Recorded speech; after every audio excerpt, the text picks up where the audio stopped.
શ્રી સપ્તશતી ચંડી પાઠ અધ્યાય નંબર 1।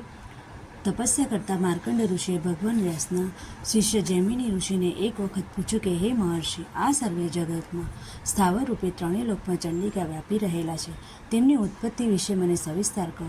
આથી માર્કંડ ઋષિએ તેમને જે કથા કહી તે આ ચંડી પાઠમાં સમાવેશ પામેલ છે। પ્રથમ અધ્યાયમાં મેઘા ઋષિએ ભગવતીનો મહિમા વર્ણવે છે।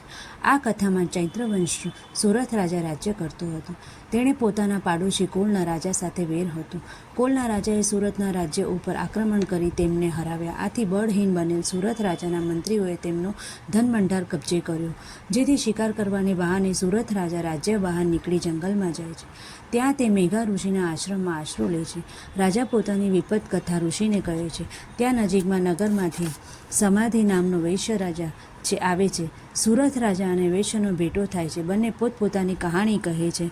બંને સમદુખિયા છે। પોતાના દુઃખના નિવારણ અર્થે સલાહ લેવા મેઘા ઋષિ પાસે જાય છે। સમક્ષ ઋષિ પોતાના મનની સ્થિતિ જણાવે છે। આથી ઋષિ તેમને ભગવતીની મહામાયાથી જગત મોહ પામે છે, સમગ્ર વિશ્વ મહામાયાથી ઉત્પન્ન થયેલ છે, તે પ્રસન્ન થાય તો મનુષ્યનો ઉદ્ધાર થઈ શકે તેમ જણાવ્યું।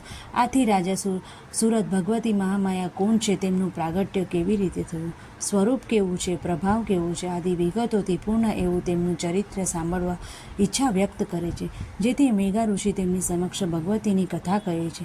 તે કથા અને વૈશ્ય સાંભળે છે। રાજા ભગવાન વિષ્ણુના કાનના મૈલમાંથી ઉત્પન્ન થયેલ મધુ અને કૈટમ નામના બે અસુરો બ્રહ્માને મારવા તૈયાર થયા, ત્યારે બ્રહ્માની વિનંતીથી વિષ્ણુએ અસુરોના સાથે 5000 વર્ષ બાહુ યુદ્ધ કર્યું, છતાં તેનો અંત ના આવ્યો। છેવટે ભગવતી મહામાએ પોતાના પ્રભાવે કરી બંને અસુરોને મોહિત કર્યા, એટલે એ અસુરો ભગવાન વિષ્ણુને વરદાન માંગવા કહેતા વિષ્ણુએ પોતાના હાથે તેમનો નાશ માંગ્યો। આમ વિષ્ણુ દ્વારા મધુ કૈટમનો નાશ થયો। કથાનો પ્રથમ અધ્યાય સંપૂર્ણ।